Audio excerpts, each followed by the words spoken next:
Le sol tremblait sous les pieds, chaque tremblement étant plus violent que le dernier. Les chercheurs pris de panique luttaient pour rester debout alors qu'ils s'enfuyaient. Beaucoup ont été renversés, perdant leur équilibre et s'écrasant face contre terre. Ceux qui ne l'ont pas fait ont bientôt ressenti le craquement nauséeux des os sous leurs pieds, suivi par les cris angoissés de leurs collègues tombés. Une autre secousse colossale a déferlé sur le sol, se réverbérant sur des kilomètres. Au loin, une ombre a filé dans l'air, s'écrasant contre un flanc de montagne imposant. Bien que pas plus grande qu'un homme, l'impact a été catastrophique. Un grondement tonitruant a retenti lorsque la paroi de la falaise a cédé, une fissure déchirée traversant la montagne, la fissurant en deux.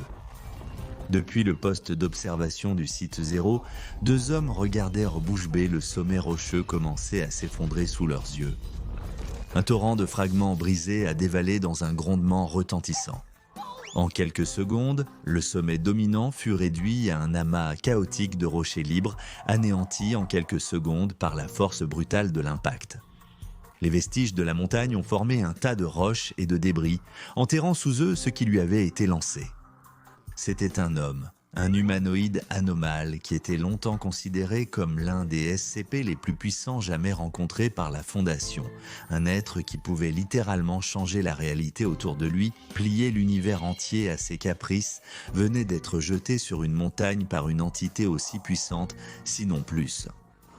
À quelques kilomètres de là, restant toujours vigilant à son poste, la tête du gardien de la porte se leva légèrement de sa position habituelle inclinée, un mouvement qui ne s'était pas produit depuis des décennies depuis sa découverte par la Fondation. Le moindre mouvement sous les restes brisés de la montagne avait brisé l'immobilité inébranlable de l'anomalie. L'anomalie humanoïde en flammes a fixé son regard sur ce qui restait de la montagne détruite, tandis que la main de S-100P 343 émergeait de dessous et Dieu s'extirpait des décombres. Bien que les archives exactes de la Fondation SCP aient été modifiées, dissimulant des détails critiques dans le secret même à son propre personnel, des fragments de connaissances demeurent. Ce que l'on sait suggère que le gardien de la porte a, à un moment de l'histoire, été rencontré par un individu d'identité inconnue. C'est du moins la version officielle. En réalité, l'identité véritable de cette personne est très bien connue, surtout parmi les hauts responsables de la Fondation. Il s'appelait Aaron Siegel.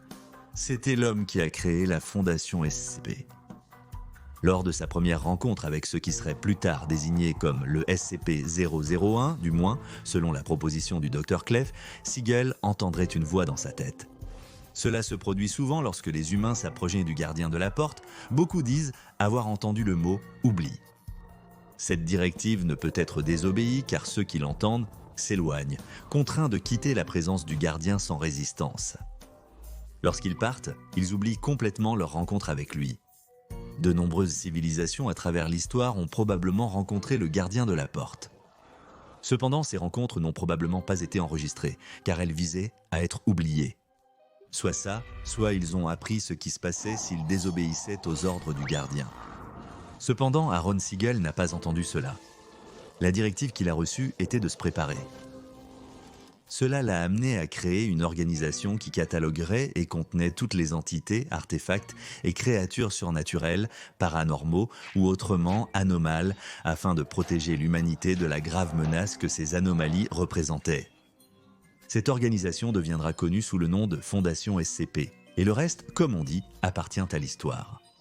Mais toute l'histoire n'est pas enregistrée, et même si c'est le cas, elle peut encore être oubliée. Le site 0 a été établi à un peu plus de 6 miles de l'emplacement que S-Cent P001 gardait.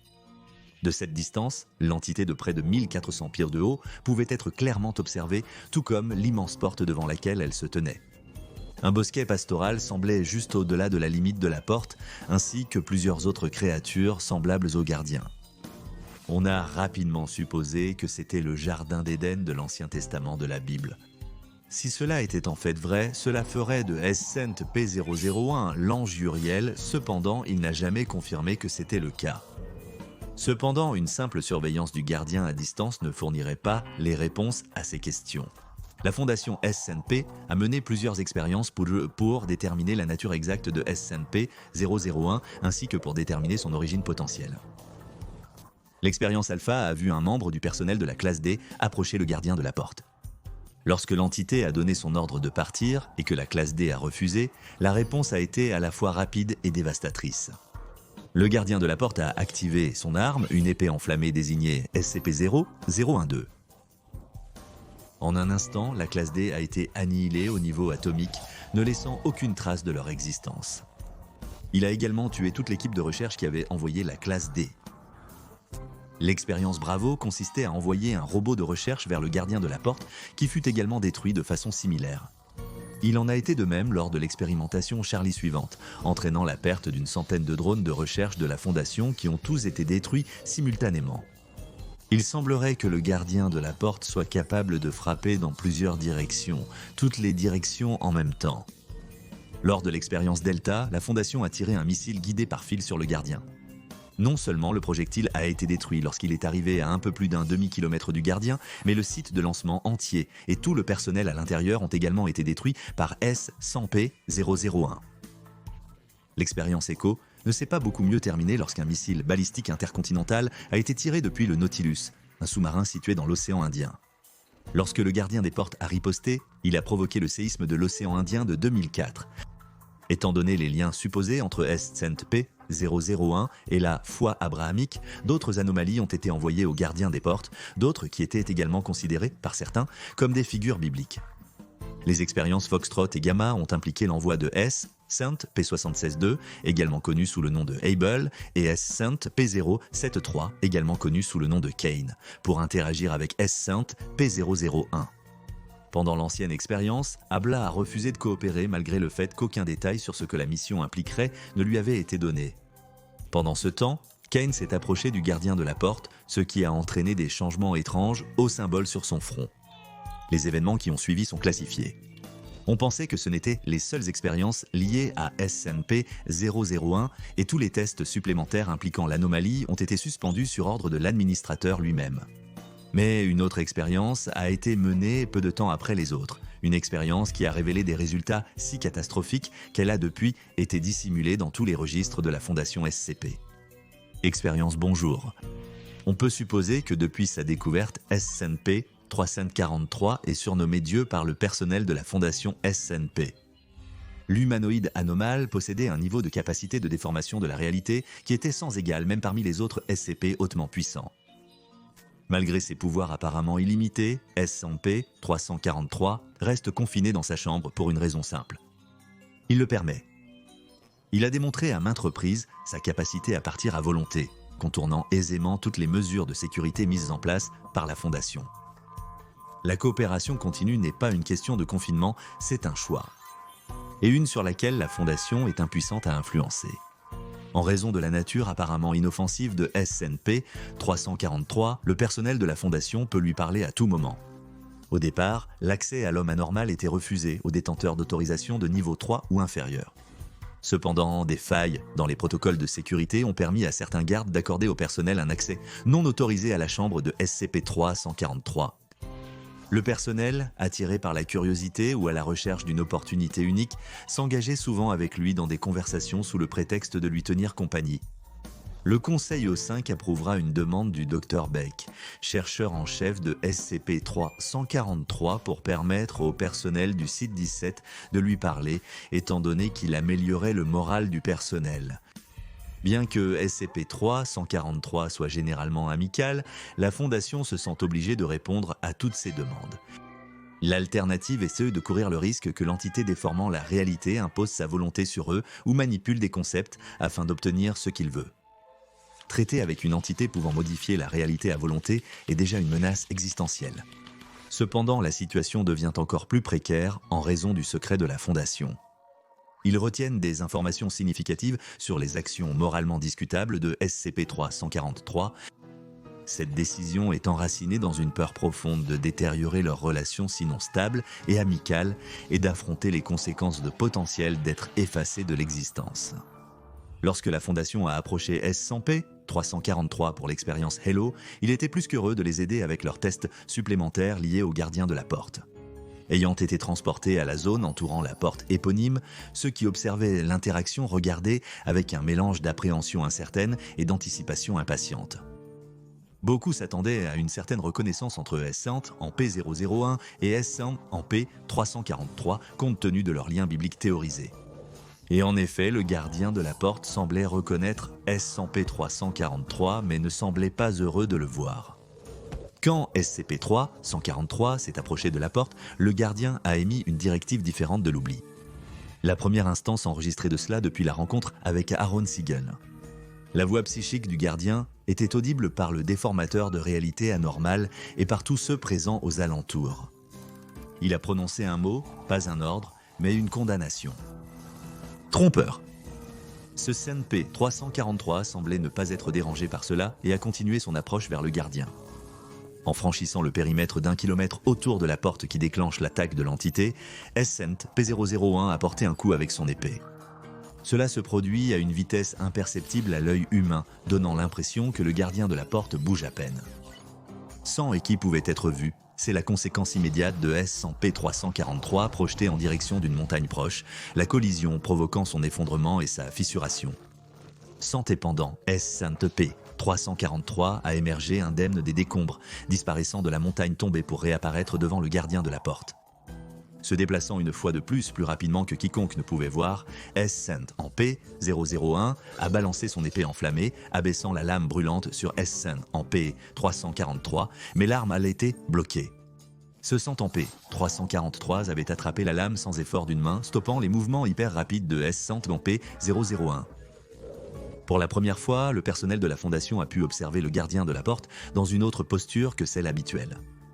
Il a été pris en plein mouvement avec les deux mains autour de la poignée de son arme, alors que SCP-343 le bloquait. Cela n'aurait pas dû être possible. L'épée de SCP-1 brûlait à des températures qui rivalisaient avec le soleil lui-même et pouvait détruire toute matière vivante, l'incinérant littéralement complètement à un niveau subatomique. Le choc n'a fait que s'aggraver lorsque SCP-3-143 a retiré l'épée des mains du gardien de la porte, soulevant l'arme avec facilité, malgré qu'elle soit plusieurs centaines de pieds plus haute que lui. SCP-3-143 a poignardé le gardien au cœur sous le regard horrifié du personnel de la Fondation Acide Zéro. Ils avaient supposé, à tort apparemment, que SCP-001 était un subordonné ou un serviteur de SCP-3-143. Ils pensaient que l'anomalie angélique regarderait le manipulateur de réalité avec révérence, pas l'attaquer comme une sorte d'escroc hostile. Mais vous voyez, tout le monde n'est pas convaincu que SCP-3-143 est vraiment Dieu. Le Dr Beck, le médecin de la Fondation assigné à SCP-3-143, s'est méfié de cet homme anormal.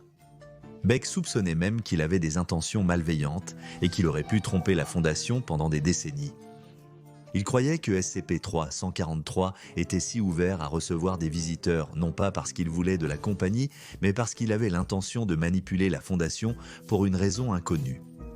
Afin d'enquêter davantage, le Dr Beck a demandé à tout le personnel qui avait visité SCP-3-143 de se soumettre à un entretien sur leur motivation. Cependant, ces demandes officielles continuent de disparaître et le Dr Beck est allé affronter directement SCP-3-143. Il a disparu peu de temps après, non seulement du site 7, mais de l'existence. Personne à la Fondation ne se souvient jamais avoir travaillé avec lui, l'implication étant que SCP-343 était d'une certaine manière responsable.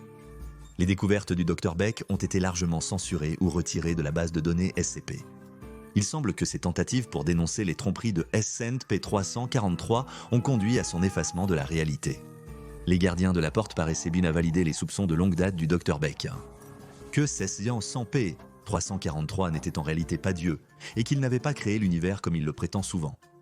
Pour un bref instant, le personnel de la Fondation qui regardait a pu voir, aussi clair que le jour, SCP-343 poignarder le gardien à travers le cœur, se révélant, peut-être pour la première fois, en néon. Soudainement, une lumière aveuglante a jailli de SCP-3-143, engloutissant le gardien de la porte. Lorsque la vue de tout le monde est revenue, tout était revenu à la manière dont cela avait été au début du test. Le gardien de la porte avait la tête baissée. Ce SCP-343 était à plus d'1 kilomètre de distance et se dirigeait vers SCP-001, même la montagne effondrée au loin semblait s'être reconstruite. Cette fois, lorsque la voix du gardien de la porte parla, atteignant l'esprit de tous comme auparavant, elle prononça un mot différent.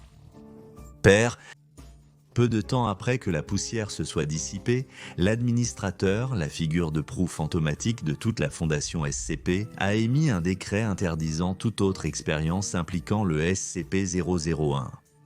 Aucune autre anomalie ne devait être exposée au gardien de la porte, et son pouvoir ne serait plus utilisé pour tenter de se débarrasser des SCP dangereux existants. S'entompte tenu de ce qui a été appris, puis désappris, sur S100P343 au cours de l'expérience Bonjour. L'administrateur a jugé pertinent d'effacer toutes les références à cet incident des archives de la Fondation. Selon ce que l'histoire dira, il n'y a eu aucune expérience Bonjour. Peut-être que SNP 343 est vraiment Dieu. Du moins, c'est ce qu'il voudrait vous faire croire. Allez maintenant voir S100 P343 Dieu vs. Bill Cipher de Gravity Falls et le combat Insane SCP-001, le gardien de la porte versus le roi écarlate pour en savoir plus.